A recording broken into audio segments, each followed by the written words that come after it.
हर सुबह book store खुलता था और वहाँ होता था वो छोटा सा ग्रे बिल्ली, इंतज़ार करता। पर मालिक के चले जाने के बाद दरवाज़ा फिर कभी नहीं खुला। फिर भी वो आता रहा। बारिश हो, बर्फ़ या धूप, उसका इंतज़ार जारी रहा। लोग बोले, बस एक बिल्ली है, पर वो जानता था दोस्ती कभी बस नहीं होती।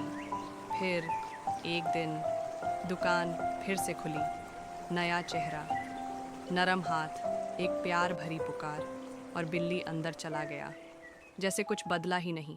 जब भी बारिश होती है, एक लड़की अपने पास का छाता उठाती है और जाकर उसे एक बाट पर टांग देती है। वो छाता अपने लिए नहीं, बल्कि एक सड़क पर सोने वाले कुत्ते के लिए होता है। वो कुत्ता हर बार उसी जगह सोता है, भीगते हुए। लड़की और कुत्ते ने कभी बात नहीं की, पर हर बारिश में छाता वहीं टंगा मिलता है, कभी लाल कभी पीला, हर बार साफ सुथरा। कुत्ता समझ गया था, कोई है जो उसकी परवाह करता है। एक दिन बारिश हुई, पर छाता नहीं आया। कुत्ता बाट के नीचे बैठा इंतजार करता रहा। तभी लड़की फिर आई। अब वो स्कूल ड्रेस में थी और हाथ में दो छाते थे। वो मुस्कुराई, एक छाता खुद पर खोला और दूसरा अपने पुराने दोस्त के लिए रख दिया। वो दोनों बारिश में साथ बैठे रहे, छाते के नीचे और दोस्ती की छांव में। कभी कभी बिना शब्दों के भी दिल जुड़ जाते हैं। बरसात की एक नर्म दोपहर थी। दो दोस्तों ने साथ मिलकर एक छोटी लकड़ी की नाव बनाई। नाव की नीचे की तरफ उन्होंने अपने नाम खुदे और एक वादा किया, हमेशा साथ रहेंगे। वो दोनों भीगते रहे, मुस्कुराते रहे, जैसे ये पल कभी ना खत्म हो। फिर वक्त गुजर गया, जिंदगी ने उन्हें अलग कर दिया। सालों तक वो नाव भी अकेली बहती रही। सालों बाद एक दोस्त लौटा, उसी पुरानी जगह, वहीं बारिश में एक छोटी सी लकड़ी की नाव किनारे पर अटकी मिली। अब भी उस पर वही दो नाम हल्के से दिखाई दे रहे थे। वही वादा, वही एहसास, जैसे दोस्ती अब भी जिंदा हो। कभी कभी एक छोटी सी नाव दोस्ती की सबसे बड़ी याद बन जाती है। The wooden boat promise. हर शाम दो दोस्त एक बेंच पर साथ बैठते थे। दो कप चाय बनती थी और चुपचाप साथ बीतता था वक्त। फिर एक दिन एक दोस्त नहीं आया, लेकिन दूसरे ने फिर भी दो कप चाय रखी। एक कप भरा था और दूसरा सिर्फ यादों से। कुछ दोस्तियाँ बिना शब्दों के भी जिंदा रहती हैं। एक कप उस दोस्त के लिए जो अब दिखता नहीं पर दिल में है। कभी आया कभी नहीं, लेकिन दोस्ती हमेशा आई। वो चाय की आदत अब एक प्यारी याद बन गई थी, क्योंकि सच्ची दोस्ती वक्त नहीं देखती, बस साथ निभाती है।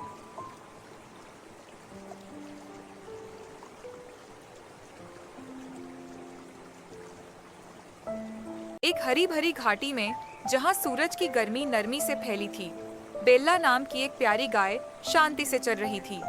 थोड़ी दूर पास के जंगल में ब्रूनो नाम का एक अकेला भालू रहता था। वो अक्सर दूर से बेल्ला को देखता और किसी दोस्त की ख्वाहिश करता। एक दिन उसकी जिज्ञासा डर से ज्यादा हो गई और वो जंगल से बाहर आ गया। वो धीरे धीरे बेल्ला की ओर बढ़ा, यह नहीं जानता था कि वो कैसे प्रतिक्रिया देगी।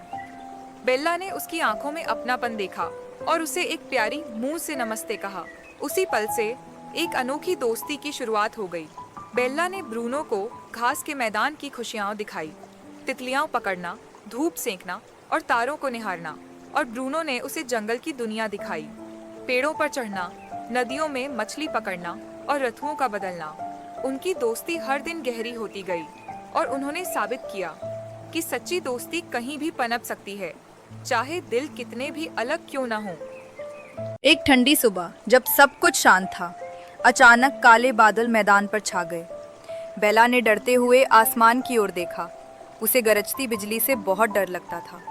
ब्रूनो ने उसकी आंखों में अपना गिरा पूडर देखा। वो धीरे से उसके पास आया और प्यार से अपना पंजा उसके ऊपर रखा। चिंता मत करो, उसने कहा, चलो मेरे जंगल में शरण लेते हैं। तेज हवाओं और मूसलधार बारिश के बीच वो दोनों एक बड़े देवदार के पेड़ के नीचे छिप गए। बाहर तूफान रेजिंग था, लेकिन बेला खुद को ब्रूनो के साथ पूरी तरह सुरक्षित महसूस कर रही थी। तूफान के बाद जंगल की हर चीज चमकने लगी। ब्रूनो के फर से पानी की बूंदें टपक रही थीं और बेला की नाक पर कुछ पत्तियां गुदगुदी कर रही थीं। वो हंस पड़ी। इतनी सुकून भरी हंसी तूफान के बाद पहली बार आई थी। लेकिन जैसे ही सब कुछ शांत हुआ, मैदान में कुछ जंगली सुअर घुस आए। उनकी आंखों में शक था। They didn't trust outsiders. Bruno ने हाथ बढ़ाकर उनका स्वागत किया, लेकिन उन्होंने उसकी बातों का मजाक उड़ाया। बेला बिना डरे उसके साथ खड़ी हो गई। वो जानती थी सच्ची दोस्ती में कभी पीछे नहीं हटते। रात के समय चांद की रोशनी में सभी ने साथ खाना खाया, हंसी बाटी और संगीत की तरह चुपचाप नाचे। बेला और ब्रूनो ने सबको दिखाया कि शांति और प्यार साथ चल सकते हैं। धीरे धीरे सुअरों की आंखों में बदलाव आने लगा। उन्होंने ऐसी दोस्ती पहले कभी नहीं देखी थी, इतनी सच्ची, इतनी अटूट। एक एक कर सब मुस्कुराने लगे और पास आकर जुड़ने लगे।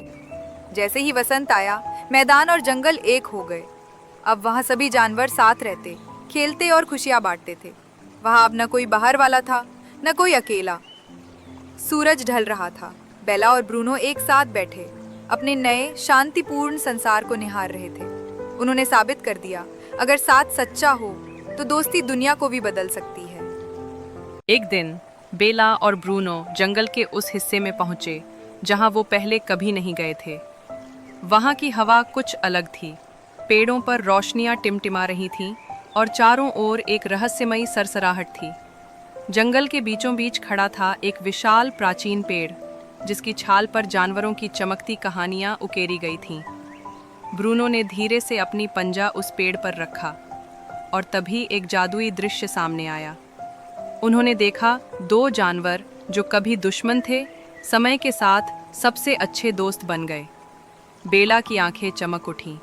अब वो समझ चुकी थी, हर प्राणी की एक कहानी होती है और हर कहानी में छिपी होती है कोई गहरी सीख। उसी पेड़ के नीचे बेला और ब्रूनो ने भी अपनी दोस्ती की कहानी सबको सुनाई। खरगोश, चिड़िया, लोमड़ी और हिरण सब सुनते रहे चुपचाप। उनकी दोस्ती जो साहस और दया पर बनी थी, अब जंगल की एक अमर कथा बन चुकी थी। और उस दिन से हर पत्ता, हर हवा, हर धड़कन उनकी कहानी कहने लगी।